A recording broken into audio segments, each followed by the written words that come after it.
A father has complained that nurses insisted on calling him mom during his pregnancy despite being a man.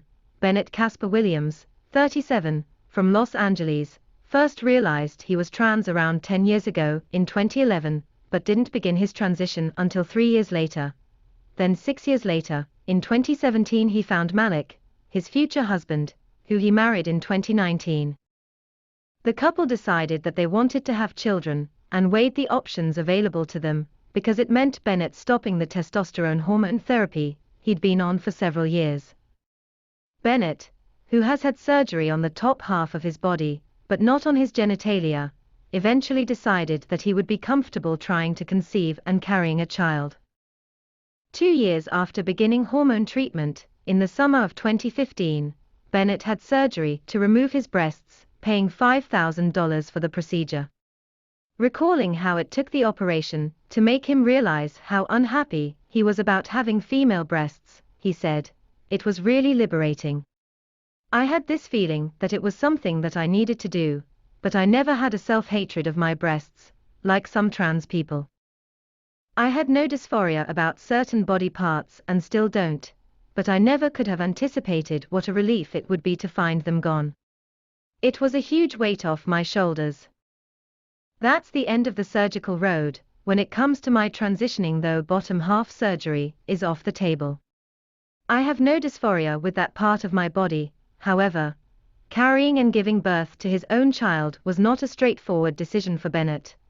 I always knew it was a possibility that my body might achieve pregnancy, but it wasn't something I ever wanted to do until I learned how to separate the function of my body from any notions of gender," said Bennett. "Once I learned to think of my body as a tool and not a collection of gendered stereotypes, I realized that I could both be the person I wanted to and bring a child into the world. No one can ever really know whether having children is possible until you try. Being born with a uterus doesn't make conceiving or carrying a certainty. That's why it's so important that we stop defining womanhood in terms of motherhood, because it's a false equivalency that all women can become mothers, that all mothers carry their children, or that all people who carry children are mothers. None of those things are universally true." Bennett found out he was pregnant in March 2020, after falling pregnant naturally without any medical intervention other than coming off hormones. "We had only been trying a short while, so we expected the process to take longer than it did," said Bennett. "This was just about a week before we went into lockdown here in March 2020. So my high spirits were pretty quickly replaced by anxiety around the pandemic and how I would keep myself and my baby safe." He gave birth via cesarean section in October 2020, having a beautiful baby boy named Hudson, but while in the hospital, Bennett says he was constantly misgendered even with a beard and a flat chest.